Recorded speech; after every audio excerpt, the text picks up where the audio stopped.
50-50, ankles are crossed instead of try to avoid going triangle. And if you do go triangle, like deep triangle, make sure you're hiding your ankle behind the back so you're not just exposing yourself for like a toe hold on the top side or so. So I prefer crossing closer towards the ankles where I can squeeze my knees. Juanita's gonna be with her leg extended, knee pointed down. I'm gonna go ahead and knock her to her butt. So I'm gonna pendulum my outside leg and rotate my hips towards the outside. As I knock her down to her butt, she's gonna go hand to hand roll. Right? I stay tight and make sure my legs, I stay above the knee line, so when you roll, don't allow your legs to get loose and end up onto the inside. When you go shoulder, forehead, shoulder roll, stay in the same configuration. Now the second time, I'm gonna go ahead and pendulum. She's gonna keep her hips pointed down because as she rolls, she's gonna do a better job maintaining her hips pointing away from me, so I can't open up her hips. But I'm gonna pendulum, say it facing that way. And I'm gonna rotate all the way to that deep de la Hiva 70-30 position that we were in on Monday. She's gonna go ahead and push my leg down with her, with your left hand, with her outside hand. Boom, slide it down. She's gonna slide over and bring her hips super close. Okay, super close, and then make sure when you bring your hips super close, you're also extending this leg, right? So at the same time that when you bring your hips close, you're gonna have a tendency of keeping this leg bent, and then it's still gonna be easy to knock you over. So extend your hips, right? And then we're gonna go ahead and reset here. This time I'm gonna pendulum on the third time, pendulum, and I'm gonna sweep her over. Now it's gonna be her turn on the bottom, right? So I'm here. She's gonna go ahead and lock her legs, keep her hips pointed towards the inside, and we're here. The first time. So let's continue. We're actually gonna do wrestling up from bottom. And it's gonna be more simple than what we did on Monday.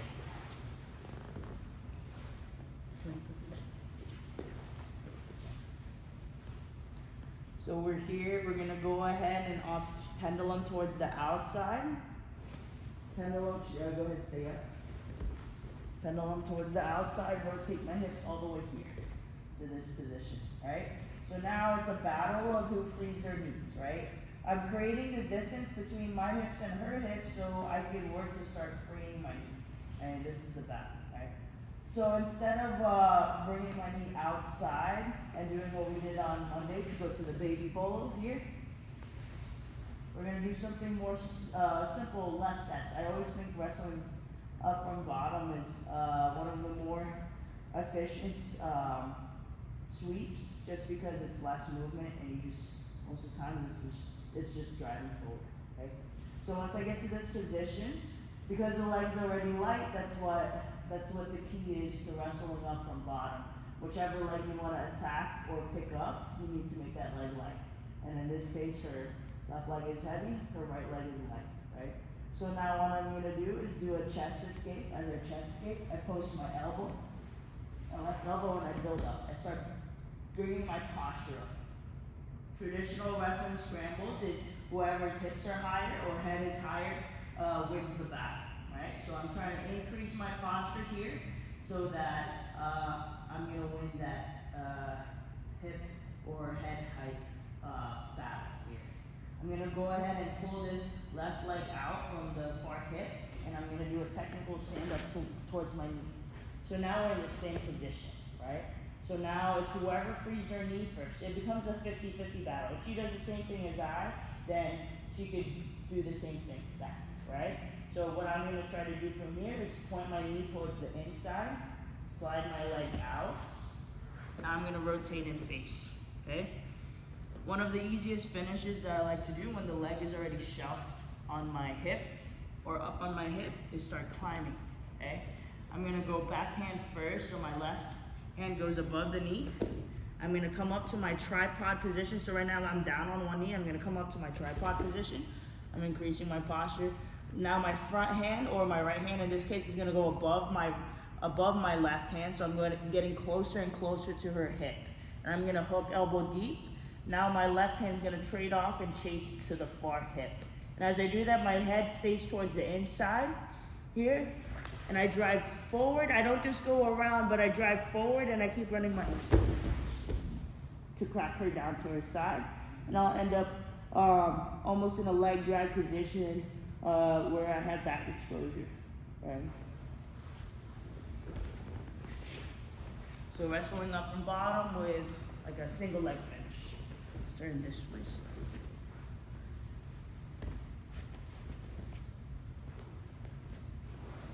Here and here, make sure you're doing a good job, like your hips are behind her hamstring, right? You don't want to have all this space here where it's loose and she could just pull her knee line out, or start pushing my legs down and pushing my legs in front of her knee, right? So I want to stay tight here, okay?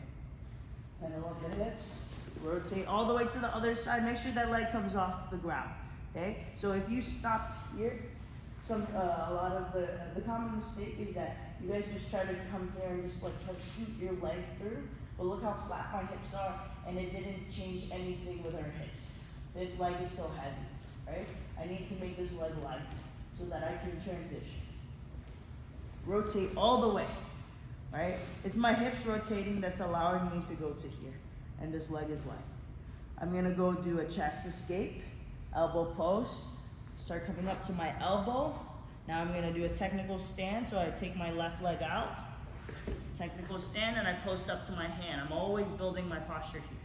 I drop my knee, my right knee inside, pull my knee out, and I start turning to face her, okay? Back hand first, above the knee. Now front hand goes, or right hand goes above my left hand and starts chasing the hip. Now I'm gonna go hip to hip and run my feet.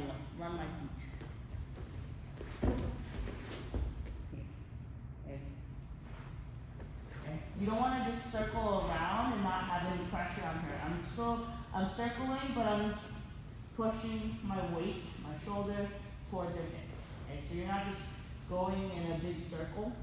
You're still driving into her. You're trying to push her down at the same time that you're circling. Yeah? That's 1, 2, 3. Everyone's doing great with it already. So, remember when you're attacking, most takedowns, right? My goal is to get hip to hip or closer to her hips. The more I try to take someone down away from their hips, or the more space I create between me and them, it's gonna be easier for her to like use your base, right? I get to here, I build up. Here I clear my leg, I turn her face. When I'm in the shelf, right, I could, I'm using my hip or my ribs and to close off this leg. You can keep this leg elevated, keep the leg tracked, right? I immediately go behind the knee, and once I go behind the knee, I have control of the leg, then I'll start standing up, and now it's about chasing hip to hip, right? My head stays on the inside, right? Common mistake is that people leave their head on the outside, and when I try to take her down, maybe I won't take her down, but even if I do take her down, so go down to this hip, if I leave my head on the outside, it leaves me vulnerable towards a switch. Because what I'm doing, if my head's on the outside, my posture is down, so now I'm breaking the rules. Her head is higher than my head, right? And she can start working to turn her face. I have less control over her hips, so she can start rotating and facing me. And then now she could re-switch and kind of take my back. Because now I'm just leaving my arm out, and she could possibly come up into this position, right? So, single leg, keep your head on the inside, so you have more control of her hips, right? And now it's just chasing hip to hip, and with that shelf, you're just kind of smashing, right? But I'm not gonna stay there long, right? Also, when you're attacking for takedowns, the longer that, it's just a takedown from the ground, right?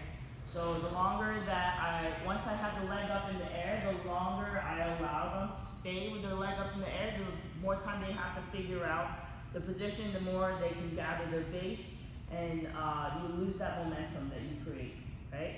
As soon as I take my leg out and I shelf, I'm working to run my feet and finish the takedown. Finish the takedown as fast as possible. Once you get the steps down so that they have less time to counter, essentially, right? And you're using that inertia that you built to keep the object that's in motion staying in motion, right? Yes. So we had a question on when I get to this 50-50 position and we're working on wrestling up. So I come up to my elbow and we're in this position where we're both up on our hands like this, right? Our goal is to free our knees, so I drop my knee towards the inside and take my leg out, right? But the question is, right, because at the same time, she could do the same thing. If she drops her knee to the inside first, she's gonna beat me to that. And I don't want to allow her to free her leg. So at this point, it becomes a hip battle, a hips high, head high position wins. That's always what we're looking for in scrambles. So at this point, if I can't beat the knee to the inside, now I need to get my hips higher than hers. We can start standing up and force her hip down to the ground, okay? If I get her hip down to the ground first, then I can just stay on top, okay? So if I can't take my knee out, then do again for this angle. If she starts to take her knee out, come on.